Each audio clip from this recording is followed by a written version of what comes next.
Graça e paz, queridos, da parte do nosso Senhor e Salvador Jesus Cristo. Hoje eu quero falar um pouco sobre o poder da oração.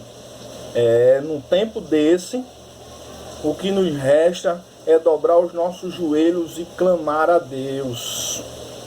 Mas antes de entrar nesse tema, deixa eu ler contigo um texto que é bastante conhecido, tá certo? Fica na Epístola de Tiago, no capítulo 4, versículo 16, que diz o seguinte: confessai, pois, os vossos pecados uns aos outros e orai um pelos outros para seres curados. Muito pode, por sua eficácia, a súplica do justo. Amém? Nós somos direcionados, através da Sagrada Escritura, claro, nosso livro de regra, de fé e prática, a ter uma vida constante, uma vida, um estilo de vida, na verdade, uma vida eficaz, no comprometimento com a oração.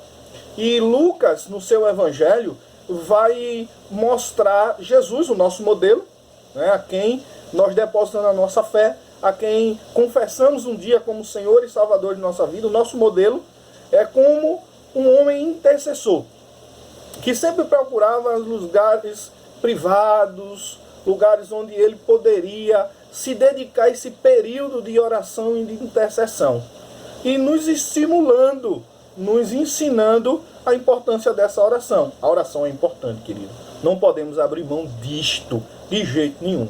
Mas no meio da caminhada dessa vida de oração, dessa dedicação de oração, nós encontramos alguns adversários que causam em nós um desânimo muito grande. Eu queria destacar 4. Vamos destacar 4 pontos. Existe mais, mas eu escolhi 4 pontos que causam um desânimo terrível na nossa vida de oração. O primeiro é a ansiedade. A ansiedade é terrível. Esse imediatismo, nós não queremos esperar, queremos tudo imediato, tem que vir logo porque está demorando. E isso levou alguns homens de Deus, por exemplo, Sara e Abraão, a se anteciparem à sua promessa. Deus prometeu a Abraão um herdeiro. Só que o tempo se passou e o cumprimento da promessa não se cumpriu. Sara viu aumentando a sua idade, já avançando, e decide pegar sua criada Agar para ter um filho com Abraão. Fazendo isto, trouxe complicações terríveis, querido. Depois você vai lá em Gênesis, dá uma lida bem minuciosa desse texto e vê quantos problemas eles causaram porque se anteciparam. Quantos problemas nós nos enfrentamos justamente porque nós antecipamos, não temos a paciência de esperar, de confiar em Deus. Jesus Cristo vai falar isso lá em Mateus 6, 25, que nós não devemos estar ansiosos por coisa alguma, porque Ele cuida de nós de uma maneira especial, querido. Pode confiar.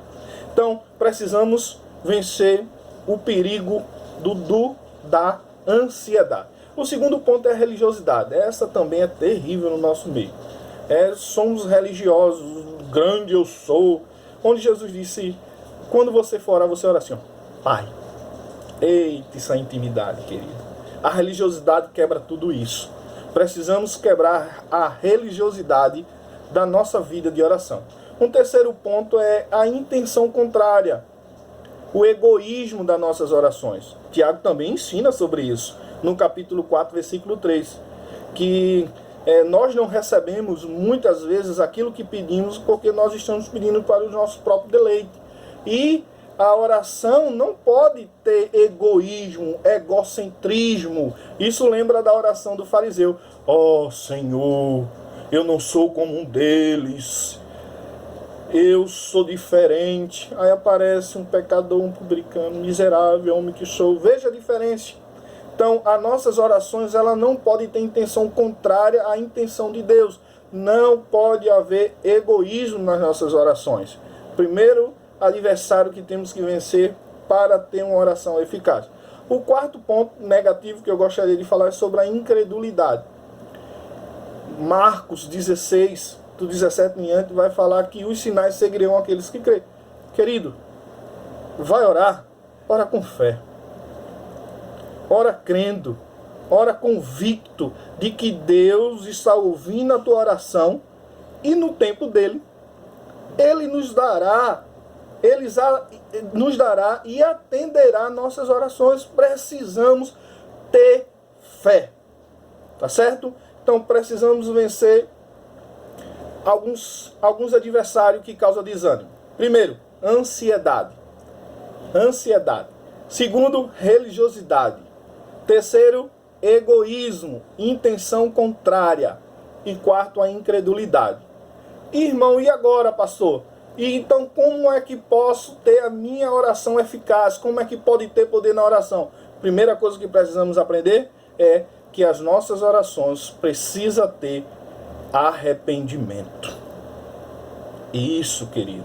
Precisamos entender que nós somos indesculpáveis diante de Deus.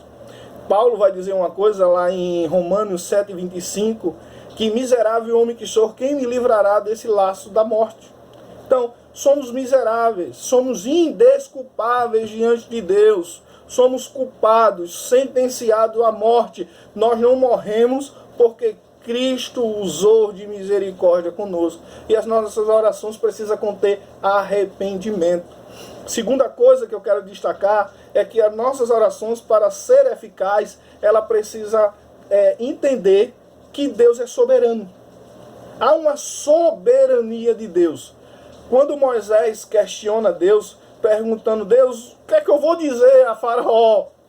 Faraó era a potência do mundo em que ele vivia, no contexto que ele vivia. O caba era tampa de cruz. E a resposta de Deus para ele de que eu sou o que sou. Eu sou, te enviou. E está mandando ele libertar. Deus é soberano, querido.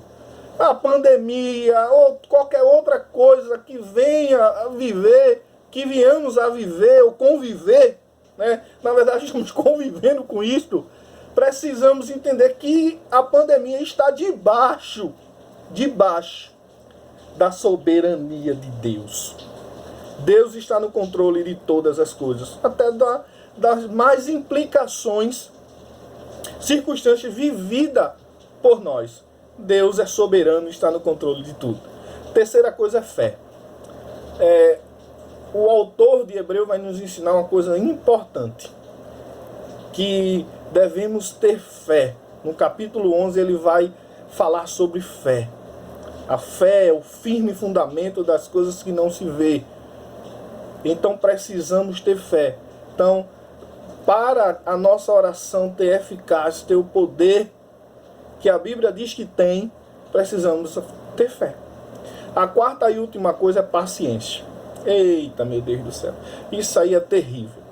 O salmista, no capítulo 40, vai dizer: esperei com paciência no Senhor, e Ele se inclinou e ouviu a minha oração. As nossas orações, ela tem poder sim. Deus atende sim, mas é preciso aplicar alguns elementos em nossas vidas e em nossas falas ao dirigirmos ao Senhor. E eu quero repetir essas 4 novamente, para que as nossas orações sejam eficazes. Primeiro, tem que conter arrependimento. Segundo, precisamos entender que Deus é soberano e está no controle de todas as coisas. A terceira é ter fé. Fé e acreditar que Deus irá atender as nossas orações no tempo certo, na hora certa. Ele nos dará a vitória. E o último é ter paciência. É esperar com paciência. Que Deus te abençoe. Que Deus derrame bênção sobre a tua vida. Amém? Tamo junto. Viu? Agora não se esqueça de se inscrever no nosso canal. Ali, ó, é só um dedinho, um apertinho ali, e inscreve no nosso canal para nos abençoar, tá certo? Que Deus te abençoe. A Segunda Igreja Batista em Olinda está em oração por sua vida. Que Deus te abençoe.